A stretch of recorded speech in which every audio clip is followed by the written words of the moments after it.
Good afternoon, Salamat Petang. Datuk Professor Muhammad Faiz Abdullah, Chairman ISIS, Dr. Jose Rizal Damuri, Executive Director CSIS, Your Excellencies, distinguished guests, ladies and gentlemen. First of all, I'd really like to thank you, Professor Faiz, and your team, your wonderful team, for all the work they do to make this happen. And we really value the friendship that we have with ISIS, but also the patience your analysts have. Diplomats come and go, but you're here and you're always patient with us in the exchange of ideas. So thank you to your team. A round of applause for the team. Thank you. I'd like to start by discussing Australia. Who are we and how are we changing? And how does that impact our engagement with Malaysia and our region? Australia today is a modern, multicultural country. Almost half of our population was born overseas or has a parent born overseas. And that includes my children, who are of South African heritage, of Zulu, Xhosa and Irish descent. Australia today is home to more than 7.6 million first-generation migrants. That means that they were born overseas. It includes 172,000 of Malaysian heritage, of which we're very lucky to have them as Australians today. We're immensely proud of the contributions migrants have made to our society and who shape our identity and culture, including, of course, our own Foreign Minister, the Honourable Penny Wong, who was born and lived as a child in Sabah, Malaysia, and is now, by the way, Australia's longest-serving female Cabinet Minister.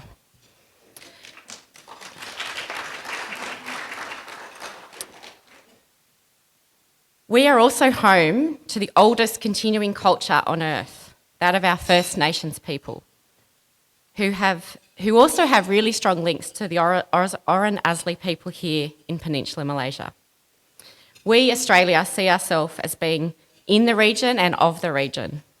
And our national interest is actually in the inclusive development of our region, something that was discussed quite a lot today, inclusivity, not exclusivity. And when we look at the region, we see ourselves reflected in it. And today the region can see itself reflected in Australia. Australia today is vibrant and dynamic because of our migration.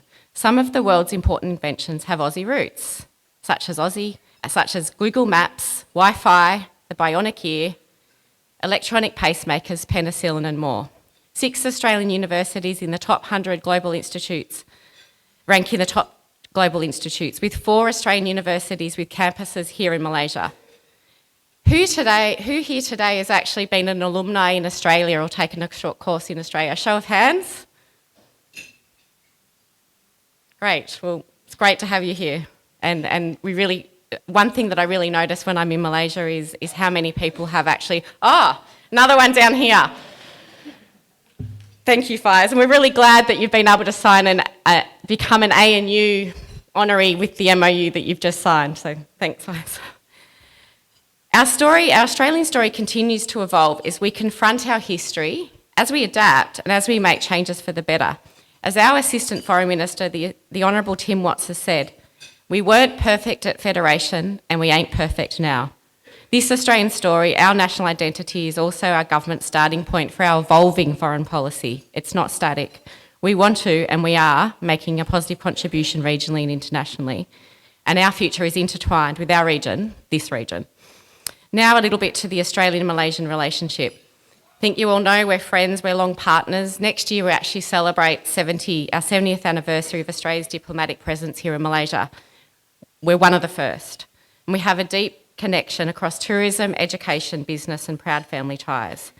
During the Prime Minister's Anwar's recent visit to Australia in March, he said that our comprehensive strategic partnership, which we signed in 2021, was a hallmark. It was a hallmark of our relationship and a demonstration of how bilateral cooperation cuts across multiple spheres, often stretching beyond the traditional economic, diplomatic, security and cultural ties. And I think we could really see that when PM Anwar was in Australia and he visited a local school in a suburban community. It was a Palestinian school set up by an Australian Palestinian that Anwar and Wan Aziza had actually had a relationship with for about 40 years. So it was really great to see those community links from the leadership to the community level on his visit.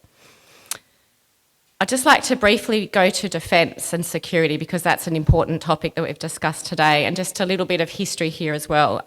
In Malaysia, our relationship goes back to World War II, where Australian soldiers fought in defence of Malaya and the subsequent liberation of Sarawak, Sabah and Labuan. Our defence relationships continue to mature under the auspices of the Five Power Defence Arrangements set up in 1971 and the Malaysia-Australia Joint Defence Program, which was kicked off in 1992. In addition to these reciprocal secondments, courses and annual exercise, Malaysia also hosts an ongoing Australian Defence Force presence at the Royal Malaysian Air Force Base in Butterworth. Today, Malaysia actually has the largest numbers of foreign embedded officers within Australia's Defence Force, and Australia is privileged to have the same honour here in the Malaysian Armed Forces. Since July last year, we've had 129 Malaysian Defence members that have attended 81 military courses in Australia, and over 800 Australian soldiers, sailors and aviators have trained here in Malaysia over the same period. This really goes to the deep and practical links between our countries, and they're an indicator of trust and confidence in our partnership. We also cooperate to address security threats, and we talked a little bit about this in the last session, and that goes to our relationships between our police, civil maritime security, border and immigration officials. This year we're actually celebrating our 50th years of the Australian Federal Police's Liaison Office in Malaysia. And some of the examples of successful police-to-police cooperation include the disruption of international syndicates, which have enabled hundreds of cyber criminals to perpetrate scams, including victims in our region. So that type of cooperation is really important to complement some of the financial discussion that we just had before. Our ties are strong, but there's more we can do. Now I'll just turn to our economic futures, which we see are intertwined. Australia has recognised that future economic cooperation, particularly in investment, will bring benefits to Australia in our national interest, but also to this region. That's why recently the government launched Invested, Australia's Southeast Asia Economic Strategy to 2040. This strategy sets out a pathway to significantly increase two-way trade and investment with Southeast Asia. It also includes a $2 billion Southeast Asia investment financing facility to catalyse Australian investment into this region. The strategy recognises the complementarities between our economies, complementarities which we want to work with you to take advantage of. As Malaysia heads towards high-income country status and continues to transition to a knowledge-based and high-value economy, the strategy envisages more cooperation between Malaysian and Australian businesses in areas such as renewable energy transition, the digital economy, food control systems, agribusiness and education. Last month, our Prime Minister, Anthony Albanese, launched a $22 billion Future Made in Australia package, which is about maximising the economic and industrial benefits of the move to net zero. But as our Treasurer has said, made in Australia doesn't mean made alone. We see this package as opening opportunities for cooperation on supply chains that can support the region's net zero transition and increase two-way green trade and investment. For example, we can see a future in which Malaysia integrates products like green metals and batteries made in Australia into your high-end manufacturing, creating products that attract a premium with their clean green footprint, and where Australia and Malaysia invest more in each other's industries and share technologies. In April, Australia's Trade and Manufacturing Minister, Tim Ayres, visited Malaysia and Singapore. The Minister brought 23 Australian companies seeking to work on trade and investment in maritime decarbonisation and renewable energy sectors as part of our new Southeast Asia Business Exchange Program. The visit was a step towards leveraging shared opportunities from the energy transition. We want to keep building on these steps. We have the comparative advantage and ambition to become a renewable energy superpower. We have abundant resources of solar and wind power and vast reserves of critical minerals. We're building our green hydrogen tech industry. We want to share this. While Australia has already undergone rapid renewable energy transition, we're now at 40% with plans in place to reach 82% by 2030. Our journey hasn't been smooth sailing, with implementation challenges including the high cost of capital, policy leadership, dealing with winners and losers, dealing with the bottom 20 and how we make sure that they don't miss out on the energy transition, appropriate taxation, and working across our federal state system. We can and we are supporting the region's transition to low cost and zero emissions energy, but more importantly, we're really happy to share our lessons What did we learn from regulations? What's the sequencing of reform? There was lots of ups and downs. We think that that's something important we can contribute to the region. Now let's turn to what's been much of the discussion for the last few days, and that's middle power and agency. We want to turn to our national story and how our economic futures intersect with foreign policy.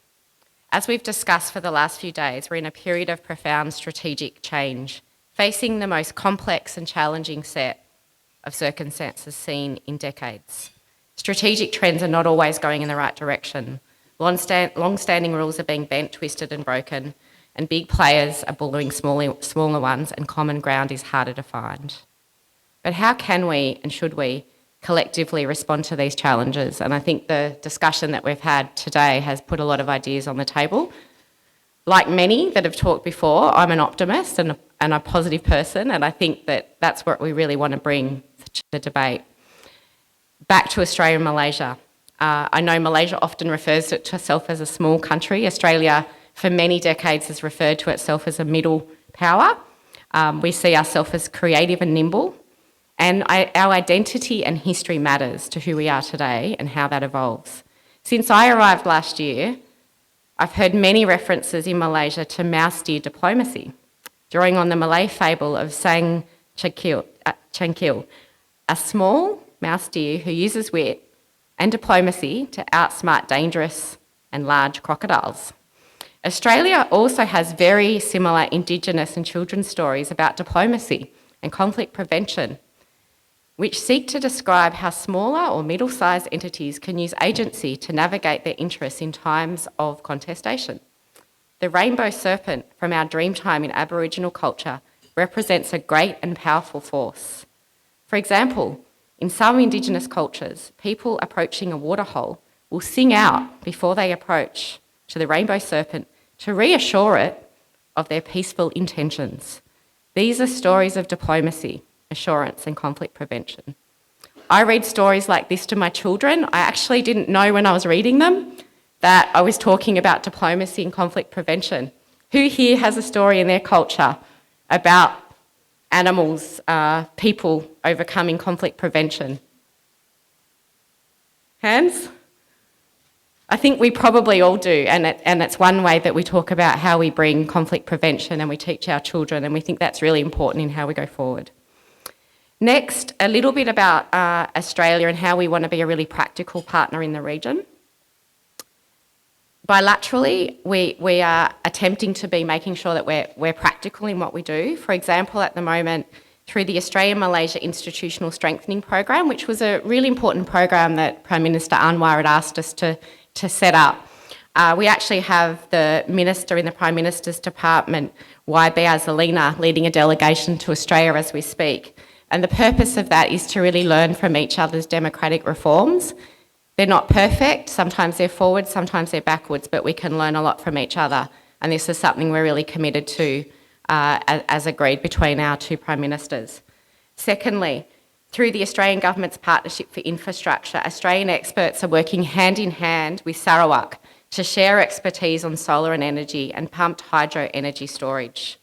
And three, we're working with Malaysia's Ministry of Transport to support Malaysia's ambition to become a green bunkering hub, supporting the region's maritime decarbonisation. We also work regionally through ASEAN in support of ASEAN centrality. At the special summit that we held in March in Australia this year, we announced a package of support worth over 500 million Australian dollars.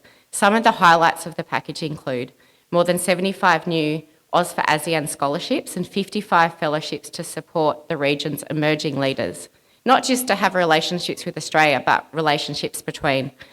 There was also a $60 million package for Australia's Southeast Asia Maritime Initiative to enhance our practical support for maritime capacity building.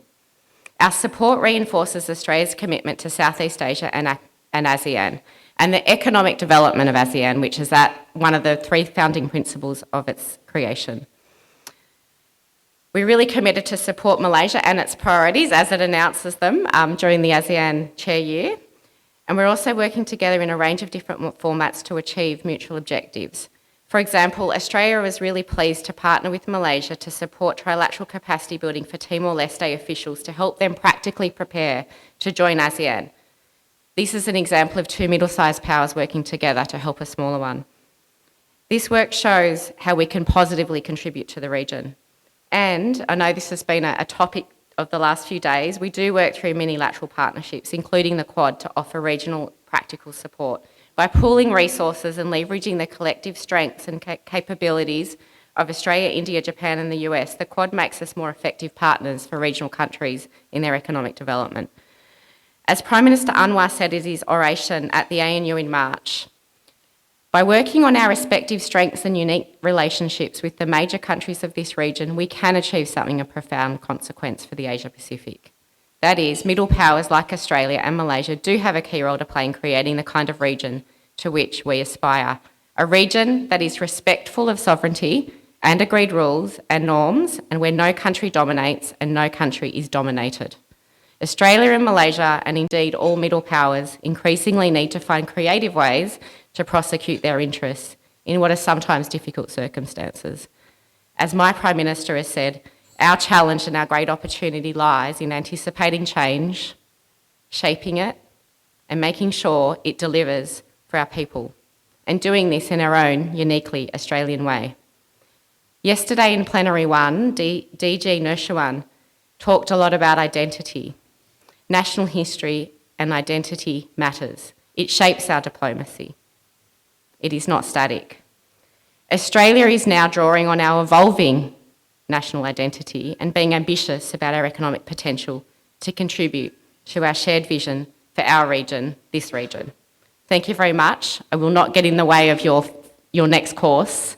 Great to be here and looking forward to the next session, which is on agency.